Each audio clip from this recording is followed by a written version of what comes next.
For your entire life, you've probably been called shy, quiet, maybe even a little antisocial. But what if that's not the real story? What if what you're feeling is something way deeper? A hidden, full-time job your brain has been running, day in and day out. Today, we're going to walk through 7 signs that suggest you're not just shy, you're a high masker. And I promise you, understanding this difference, it can change everything. Just take a breath and let that sink in. You are not broken, you are exhausted. This feeling, this performance you might not have even had a name for, well, it has one. And finally understanding it is the very first step.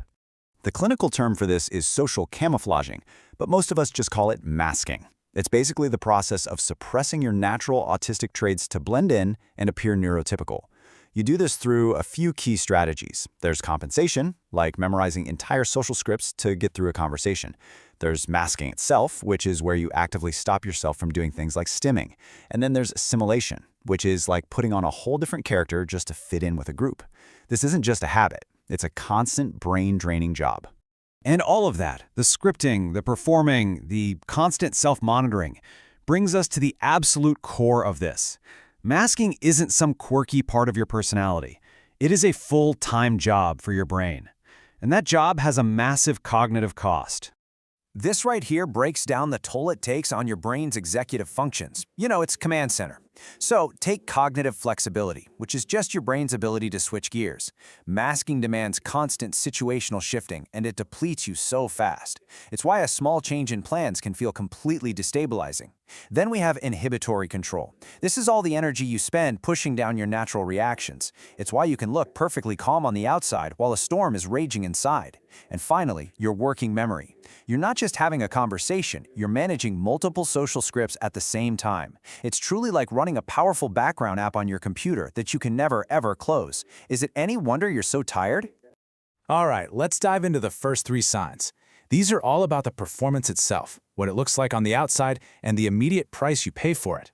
So sign number 1 is that deep, down-to-your-bones performance exhaustion. See, for neurotypical brains, a lot of social interaction is automatic. But for a high-masking brain, it's all manual. You are constantly calculating. How long should I make eye contact? Is my face doing the right thing? Is my tone of voice okay? Every single interaction becomes this complex math problem you have to solve in real time. The exhaustion isn't from being around people. It's from the sheer cognitive weight of the performance. And that leads us straight to sign number 2, the post-social crash. And let me be crystal clear, this is not introversion. An introvert chooses quiet to recharge their social energy. What you experience is a full-blown neurological depletion.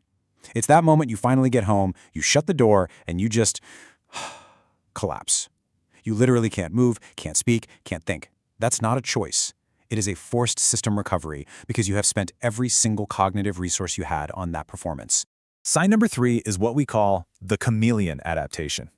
This is when you find yourself unconsciously studying and mirroring the people around you.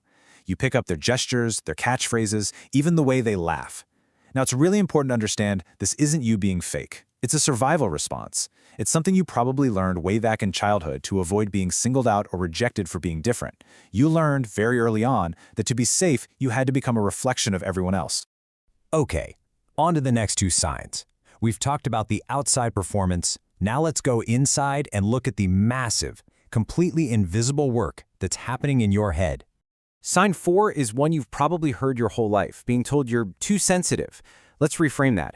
This isn't a preference, it's a neurological processing difference. Your brain is taking in more sensory information than a neurotypical brain, and each piece of that information hits harder. So when you say a loud restaurant is actually painful, or that fluorescent lights are giving you a migraine, that is not an exaggeration. That's your nervous system screaming that it's experiencing a signal overload, an overload you've learned to just endure while looking totally fine on the outside. And that brings us to sign number 5, the script dependency. For you, almost every social event is a 3-act play. Act 1 is the pre-event rehearsal, where you mentally run through every single possible conversation tree. Act 2 is the performance itself, where you're not only delivering your lines, but also monitoring your every move. And then Act 3, the post-event analysis, where you replay every interaction, picking apart every tiny thing you think you did wrong. This isn't just social anxiety. It's your brain manually running simulations because it can't rely on automatic social processing to get you through. Sign number 6 is the one that most psychologists won't bring up in a first session, because the answer is deeply uncomfortable. Stay with me. We're now getting into what I call the unraveling. These are the last two signs, and they often show up later in life, after the mask has been in place for decades and the weight of it really starts to show. Sign number 6 is the identity void. And this one is tough. It's a truly painful realization. After years, even decades, of performing, of being a chameleon, of using scripts that other people wrote, you might look in the mirror one day and have this terrifying thought, who am I, really, underneath all of this? The mask has been worn for so long that you've actually lost touch with your genuine self, your real likes and dislikes, your authentic voice. It's a really profound and disorienting kind of loss. And that leads right into sign number 7, the late diagnosis shock. The thing is, your mask is so good, so effective, that it doesn't just hide your neurodivergence from friends or colleagues, it hides it from doctors. For years, maybe your whole life, you've been misdiagnosed with things like chronic anxiety or depression. The real signal, your actual neurotype, was completely hidden by the performance, leaving you to struggle for years without the right words or the right support. So when you put all of this together, what is masking really? Is it some sort of personality flaw, a bad habit you need to break? It's really easy to hear all this and think, okay, so I've just learned a really sophisticated, even if it's exhausting, coping skill. No, it is a trauma response, and I really want you to let that land. Masking is not a skill you developed, it's a survival mechanism you were forced to build in a world that told you, either directly or indirectly, that your natural way of being was not acceptable. And that's exactly why it's a trauma response. Because every single day that you have to put on that mask, it reinforces a core wound, that the real you is wrong and has to be hidden to survive. It's a defense mechanism that was built under the chronic threat of social rejection, punishment, and isolation. So, where do you go from here? What do you do with all this? The very first step, and honestly, it's the most powerful one you can take, is simply recognition. Look at this number, 68%. That's the percentage of people who say they've lost their sense of identity after a decade or more of high masking. The identity void we just talked about, it isn't just a feeling. It is a real, measurable consequence of this exhausting performance. What you've been through is real, and you are so far from being alone in it. If any of this felt less like you were watching a video, and more like someone was finally reading pages from your private journal, that's not a coincidence. That is the feeling of recognition.